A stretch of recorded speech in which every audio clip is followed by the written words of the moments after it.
Hey guys, Shane here, so welcome to part 5 of my Panther build, and in this long overdue video we're going to be taking a look at painting the camouflage and the first elements of the burn effects on our Panther. So first things first, we're going to start by breaking down our Panther into sub-assemblies for ease of painting. So I've left the barrel off. I'm going to start removing things like the tracks and some of the other smaller parts. I often get questions of how do I mount my various sub-assemblies for painting, so I decided I'm going to keep all this in. So I'm going to start removing all of the road wheels. These are all locked in place with a little bit of mascol, and by just taking a small bottle here and a bit of poster tack or blue tack, I'm going to start affixing my various sub-assemblies to these small little handles just for ease of painting. I'm also going to start masking the torsion bars should I say, just to ensure that I get a good fit with the road wheels, because sometimes if you cover these in paint and weathering effects, the wheels might not actually fit back on.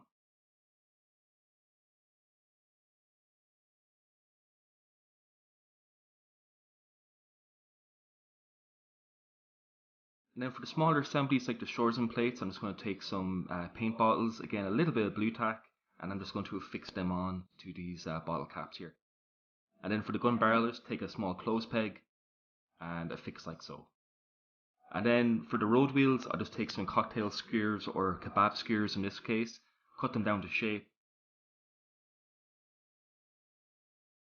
Now I'm not going to do all of them because there's so many bloody wheels, but you just get an idea of how they look like once everything is prepared for painting. So first step is first to add a layer of primer. In this case we're using Mr. Surfacer 1200. So I always kind of feel it's a good point of reference to always prime your models. Especially too if you're using a lot of multimedia such as photo etch and different types of putty and textures. This will just uniform everything.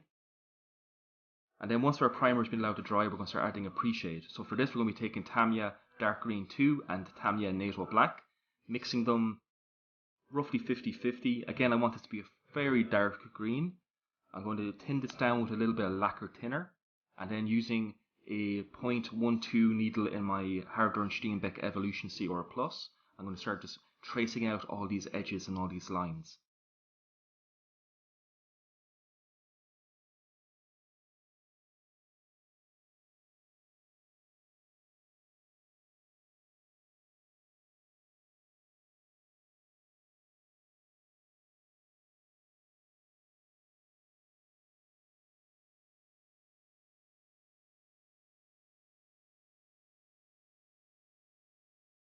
So even if you don't really intend to using a pre-shade, I actually find this is a really good way to practice your airbrush control. It doesn't take a lot of paint, so you're not really being all that wasteful with paint, but it just allows you to practice doing fine lines on your models. So I actually tend to do this on all my builds, one just to add a bit of shade and shadow effects to my builds, and also too just as an easy way just to keep practicing my brush control with my airbrush.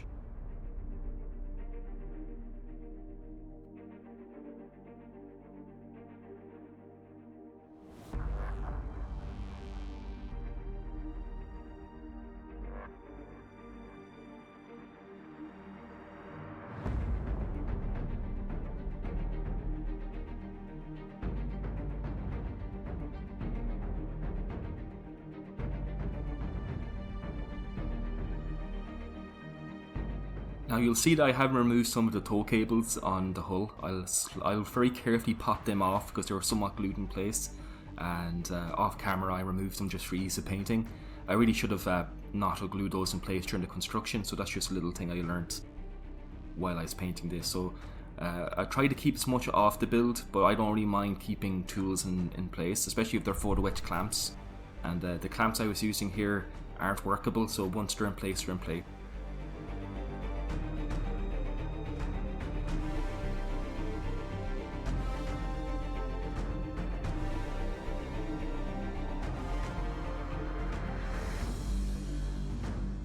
So our pre-shade in place, now we're going to start adding our red oxide primer. So all German vehicles had red oxide, especially late war ones. So we're going to take a little bit of a little bit of Tamiya red and brown, mix them 50-50, and we're going to start making our red oxide colour. Again, I've thinned this about 70% lacquer thinner to paint, and it's going to go down super smooth, somewhat transparent, so we're going to actually be able to keep our pre-shade showing. Now you might be asking, Well, why did you prime the model just to simulate primer later on? Well, the actual primer, the Mr. Surfacer, is for the actual plastic model, and then the simulated primer is for our paint effect. I'm going to try to use some hairspray chipping effects in this build. Hopefully we're going to be able to see some of this red primer showing through.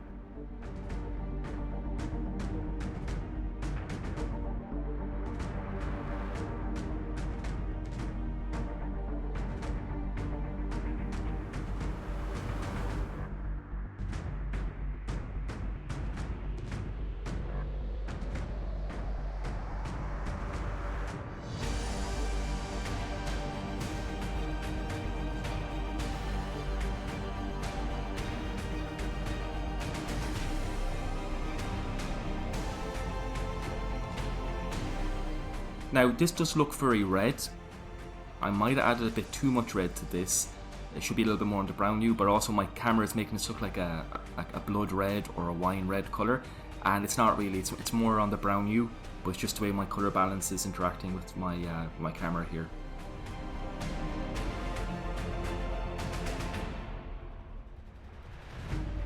You can kind of see that I'm working from the inside out, so I'll pick the center of the panel and work out. In that case then I can kind of keep control on what I want to keep regarding the pre-shade.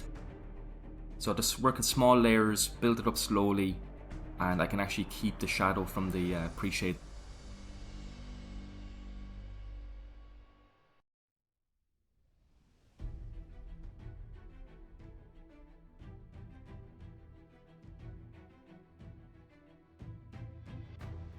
So once that's allowed to dry, we're going to start adding our hairspray. In this case, I just took some cheap hairspray from the discount shop. Now, do not use this one. Use like the Tresemme one or whatever the ones other guys use. This is going to really mess up my paint finish, and I'm going to get a lot of reactions with it. So I might be a bit too close to the model. I might be using it too heavily. There's so many things I could be doing wrong here, but I decided to keep all of this in just to show you what happens. I think I might have gone in too heavy. But either way, when I actually apply the next layer of paint, which in this case is going to be our Dunkelgelb layer, which is FX88 Dark Yellow 2, which again is a beautiful colour. I'm switching out to their Tamiya acrylic thinner, which is the X20A thinner. Now it doesn't go down as nice as the lacquer thinner I find, but still I've thinned it down quite heavily, 70% thinner to paint ratio, and I'm just going to slowly start building it up.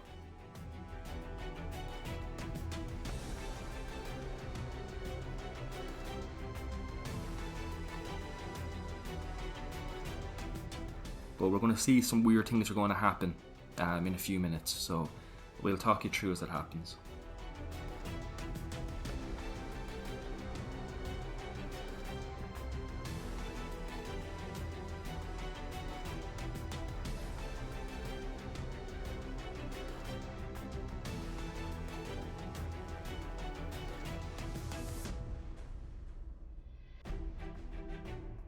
So I'm trying very hard to keep my paint very thin, so I'm working on small sections of the Panther at any one time. So I'm really trying my hardest not to build up the paint. Now you will see I have some paint specks in the grills on the engine deck.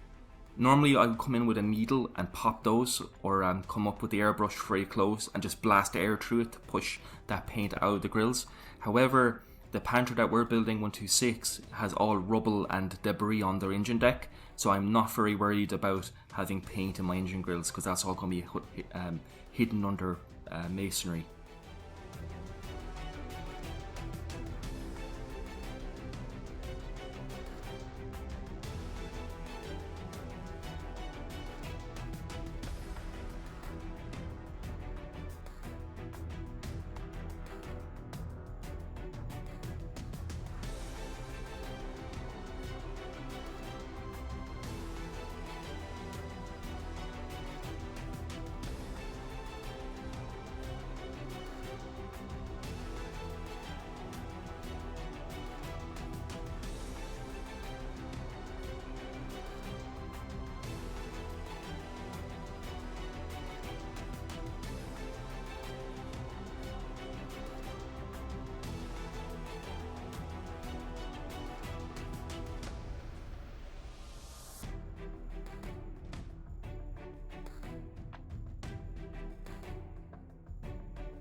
So with the Dunkelgelb layer allowed to dry, I'm going to add another layer of hairspray, and this is where things go wrong.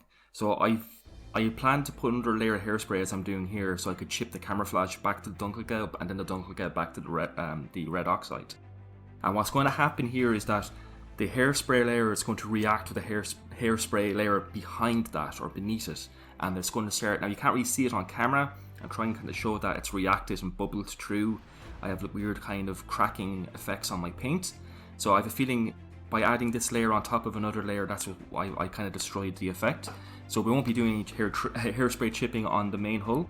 So just to fix that, I'll just go back with some X22 clear and then seal everything up and then add some dark yellow over it. So that's our hairspray chipping out now. So now for the red brown, we're going to use some X20 or X79 deck brown, some German grey and a little bit of flesh. And I'm going to make this into a very kind of rich dark brown colour. Now it looks far more brown on camera, so if it's too bright just keep adding dark grey to it, and this is going to be our kind of late war German brown.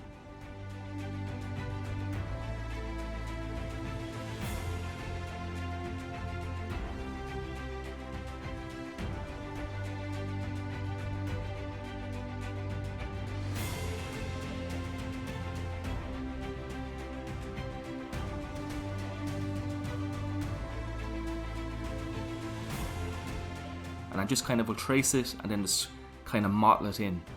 I try not to do it in one go, to slowly build it up and just work in small sections. Again, because we're not using our hairspray method anymore, because that's out, we're switched back to our lacquer thinner, which again just gives me a lovely smooth end effect, and just everything kind of flattens out and evens out as I'm painting. So that is the only kind of benefit of my hairspray mishap.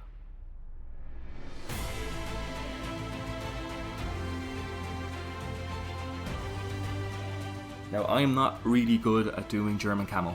I'm gonna make no fucking. I'm gonna make no lie of it. I'm not really used to doing it. I'm used to doing olive drab vehicles. So I'm sure there's some of you who are slamming the keyboard in utter like horror as I butcher this Panther. But bear with me. I'm kind of just doing it in sections. Often the big issue I find with German camo is more to do with their painting guides. They don't have any top downs. Often a lot of companies won't give you top down images of the camo patterns, so sometimes it's hard to know where does the camo pattern goes once it goes onto the vertical surfaces of the tank. So I have to kind of just do a small section at a time, do the other kind of, in this case, dark brown section, and then bring them up onto the vertical surfaces to see how they might behave and interact together. That's the only way I can kind of figure out where these lines are meant to go once they go over the top of the vehicle.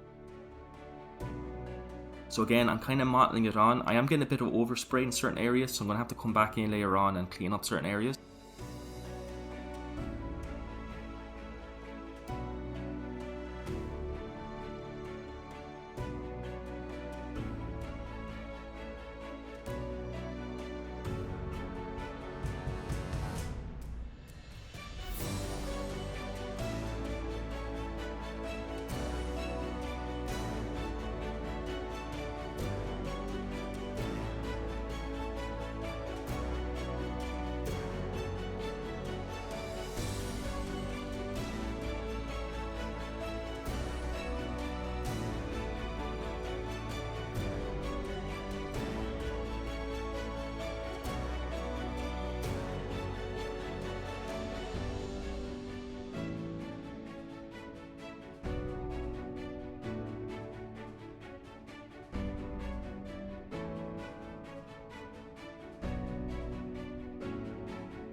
Now the turret actually turned out to be a little bit more tricky than I thought it would be. There's a lot of large blocks of colour going on here, broken up by smaller little slithers of Dunkelgelb. So maybe a mask would have been the way to go for the turret, I find. But again, I just took my time here, just doing small sections at a time, tracing out the rough outlines of these camo blotches and then filling them out.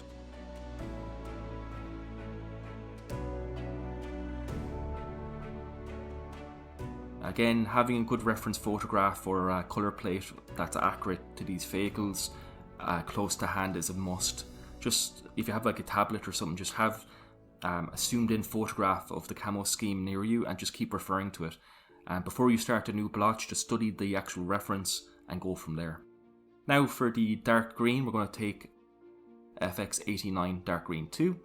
So this is their newer colour for doing their late war kind of light green, because the late war German olive green is a little lighter than the kind of mid-war stuff, I find.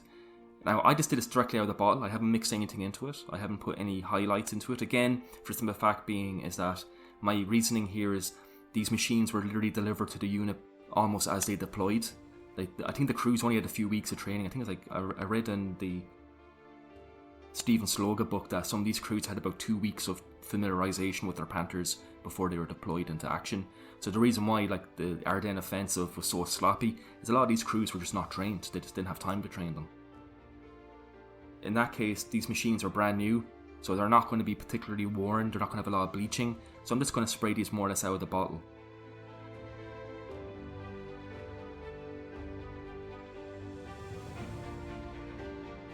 And this was a lot of fun. Again, it was a lot of work to try to get the camo scheme to work and to try to be as close as I could make it to the actual original. Now, it's not 100% correct, but I'm trying to at least be true to the spirit of the camo as much as I can.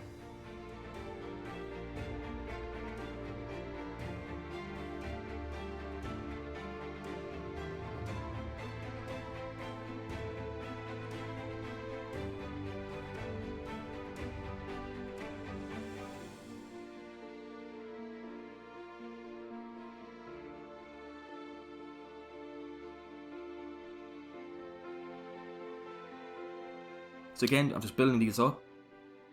I'll just do one section at a time and I'll kind of come back and forth and build up these camo patterns. Now you can see that I'm not taking the camo pattern down to the lower hull because I'm not going to waste the paint. You're not going to see any of it. Also, you can see that I'm actually applying the camo pattern to where the burn effects are going to go. And the reason for that is that you have to treat the model like it's been fully painted and then it's been set on fire.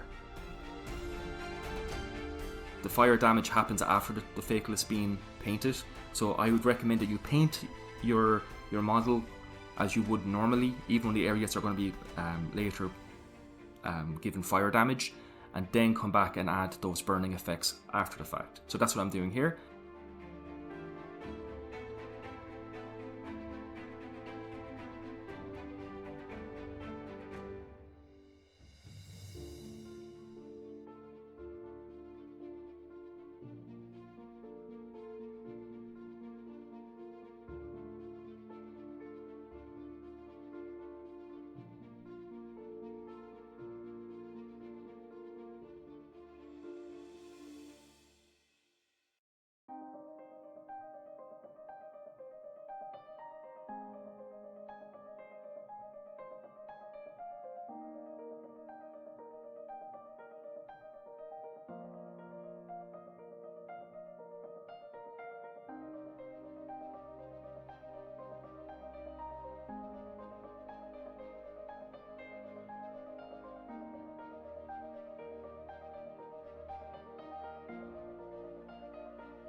Now moving on to the turret, again, just being kind of careful. There's a lot of interlocking camo patterns on the turret. So the brown, the dark yellow and the green will interlock a lot more on the turret than it will on the lower or on the hull itself. It's a little bit more intricate.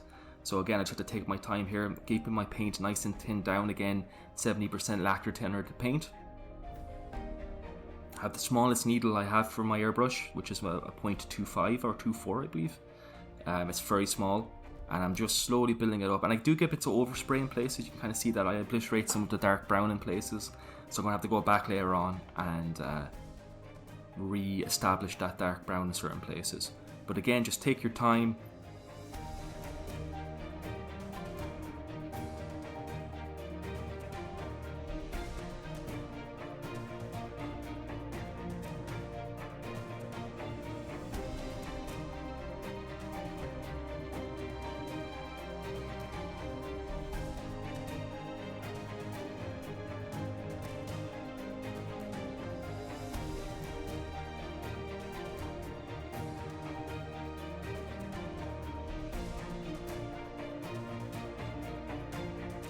So you'll see me every now and then spraying a little bit of paint onto my workbench, and what I'm doing there is I'm just trying to clear the needle of any paint buildup. I'm trying to keep the needle of my airbrush as clean as possible, just to ensure that I get a good spray pattern.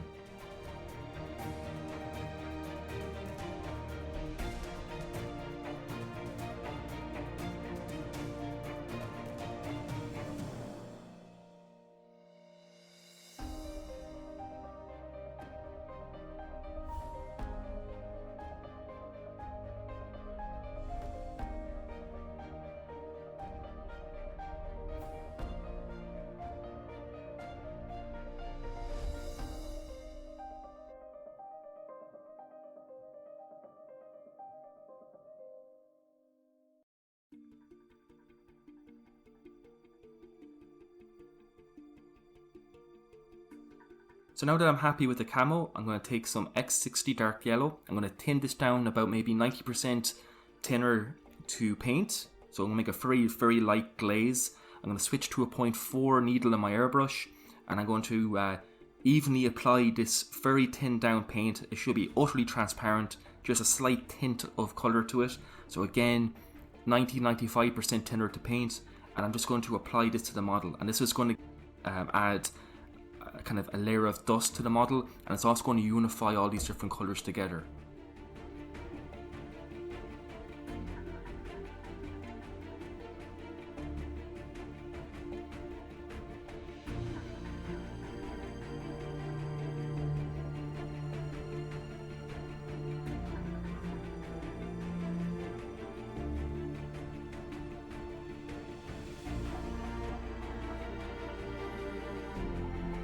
So with the filter allowed to dry, we're going to start adding our burnt effects. And now this is something I've never done before. So the main colour is going to be NATO black and brown. I'm going to mix them to be almost like a German camo black brown, so like a really dark brown colour. And then for highlights, we're going to add flesh and XF2 white in different consistencies. So as you can see here, I'm literally painting this burnt iron colour directly on top of the camo. Because at the end of the day, the fire burnt through the camo, burnt down onto the vehicle. So we're going to literally paint over everything. Now again, I'm keeping my PSI about 15 PSI for all this. Most of the painting is done at 15 PSI. Again, I'm back down to our very fine tip needle, our 0.2 needle here. And I'm also just going to build up this burnt over most of the fence, because the engine is currently in the process of combusting. So I'm just going to start putting burnt effects on top of the engine deck, where the shell hits have gone in.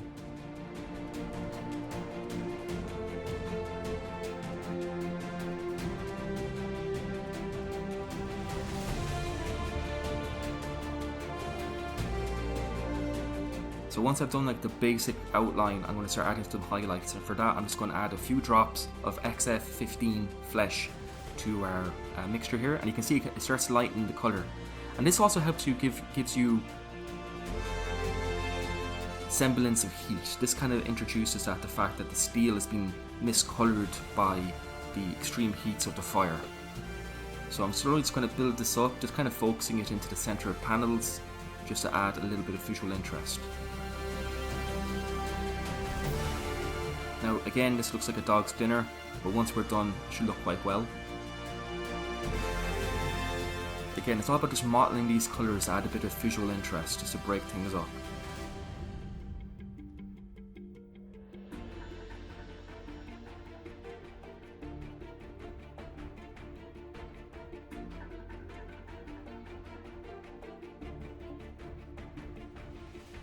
And then to push even further highlights, I'm going to add a little bit of XF2 white into our mix.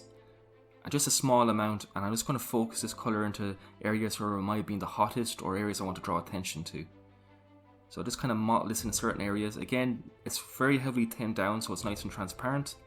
So we should get very nice transitions from the darker and lighter colours. Again, a fire is an organic thing, so there's going to be very natural rolling transitions from dark to light and light to dark, as you know, the metal reacts to different temperature changes and what have you.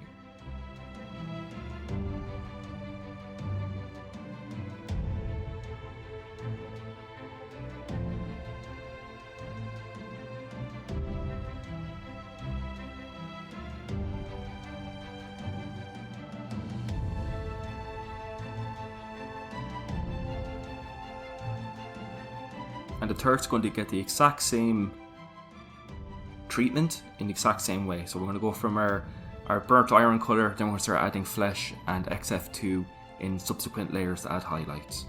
Now the turret shouldn't really be too badly fire damaged, it should be just really the lower part of the mantlet, at least judging from how the fire is in relation to the mantlet. Because the gun had been traversed about 180 or so degrees, so this will be directly like sitting over the fire. So I'm just going to do the same, just kind of building this up, adding my highlights and shadows, and I can keep coming back and forth. I can add darker colours, lighter colours. You don't have to highlight and shade in the same way as you would, because you can keep coming back and adding light and dark as you want. And with that done, our Panther is finally painted and ready to go on for its weathering, which we'll be covering in the next video. So guys, I really hope you enjoyed this. I know a lot of you have been waiting a long time for this episode, and I really hope that it was worth the wait. So big thank you to all of you for supporting me and being very encouraging on this project, as this has been quite an intense project. I want to say a big fat thank you to my patrons for whose support has been helping me keep producing these videos. So again, thank you so much. And if you guys would like to support the channel, by all means, feel free to go over to the Patreon and join for I think it's like $1 or $2. I have quite a low entry, and you get these videos a little bit earlier. So if not, don't worry, just keep being awesome, guys, and thank you so much. I hope you're all keeping safe in these times of pestilence, and I shall catch you in the next video. I have been Shane, thank you so much, and I'll catch you in the next one. Bye bye.